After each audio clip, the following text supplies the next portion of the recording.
Hello everyone, welcome back to my channel. আজকের ভিডিওতে আমরা দেখব মেলচিম্পের সাথে কিভাবে আমাদের ওয়েবসাইটকে আমরা ইন্টিগ্রেট করব। এর আগের ভিডিওতে আমি আপনাদের সাথে শেয়ার করেছিলাম কিভাবে মেলচিম্পে একটা অ্যাকাউন্ট তৈরি করতে হয়, কিন্তু অ্যাকাউন্ট তৈরি করার পরে কিভাবে আপনার সাইটটা কানেক্ট করবেন সেটা কিন্তু আমাদের এখনও দেখা হয়নি। তাই আজকে হচ্ছে পার্ট 2। এই ভিডিওতে আমরা দেখব কিভাবে আমাদের ওয়েবসাইটটাকে আমরা মেলচিম্পের সাথে একত্রিত করব। সো এটা করার জন্য সিম্পলি আপনি চলে আসবেন আপনার ওয়েবসাইটের ড্যাশবোর্ডে। এখান থেকে প্লাগইনস থেকে অ্যাড নিউয়ে এসে এখানে আপনাকে সার্চ বারে ক্লিক করতে হবে। শুধুমাত্র মেলচিম্প লিখে ক্লিক করলেই আপনি ওই প্লাগইনটা পেয়ে যাবেন। সো আমি এখানে মেলচিম্প লিখলাম।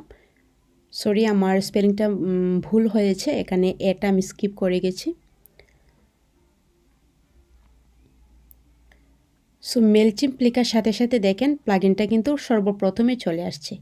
সো এটাকে ইনস্টল করতে হবে। ইনস্টল করার জন্য আপনি দেখেন এখানে বক্সে লেখা আছে ইনস্টল নাও। এখানে ক্লিক করার সাথে সাথে ইনস্টল হওয়া শুরু হয়ে যাবে। তো ইনস্টল অলরেডি হয়ে গেছে, এখন লেখা আছে অ্যাক্টিভেট। সো এখানে ক্লিক করে আমাদেরকে এটা অ্যাক্টিভ করে নিতে হবে। কয়েক সেকেন্ডের মধ্যেই আমাদের প্লাগইনটা অ্যাক্টিভ হয়ে যাবে। এখন মেনু বারে স্ক্রল করে একটু নিচে আসলেই আপনি এই প্লাগইনটা দেখতে পাবেন। এখানে ক্লিক করে আপনারা মেলচিম্পের উপরে ক্লিক করবেন। এখন আমাদের ওয়েবসাইটের সাথে মেলচিম্প অ্যাকাউন্টটা কানেক্ট করতে হলে এখানে বলছে মেলচিম্প এপিআই কি দেওয়ার জন্য। তো এটা কোথায় পাবো?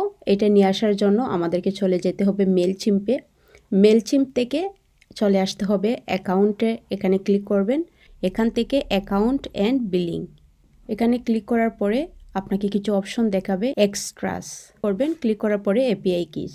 এপিআই কি তৈরি করার জন্য আপনাকে ক্রিয়েট এপিআই কিতে ক্লিক করতে হবে। ক্লিক করলে নতুন একটা এপিআই কি তৈরি হয়ে যাবে। তো এই যে এটা হচ্ছে আমাদের সেই এপিআই কি। আমরা এখান থেকে এটা কপি করব। কপি করে তারপরে আমরা আমাদের ওয়েবসাইটে চলে যাব। ইয়োর মেলচিম্প এপিআই কিস এখানে আপনাকে পেস্ট করে দিতে হবে। তারপরে সেভ চেঞ্জেস। দেখেন এখন কিন্তু নট কানেক্টেড লেখা আছে। যখন আমি সেভ চেঞ্জেস করে দেব তখন কিন্তু অটোমেটিকলি কানেক্টেড হয়ে যাবে। তো দেখতেই পেলেন খুব সহজে আমরা আমাদের মেলচিম্প অ্যাকাউন্টকে ওয়েবসাইটের সাথে কানেক্টেড করে ফেললাম। তো পরের ভিডিওতে আমরা দেখব মেলচিম্প দিয়ে কিভাবে একটা সাইন আপ ফর্ম তৈরি করতে হয় এবং সেই ফর্মটাকে আমাদের ওয়েবসাইটের সাথে কানেক্ট করতে হয়। তো আজকের ভিডিও পর্যন্তই ছিল।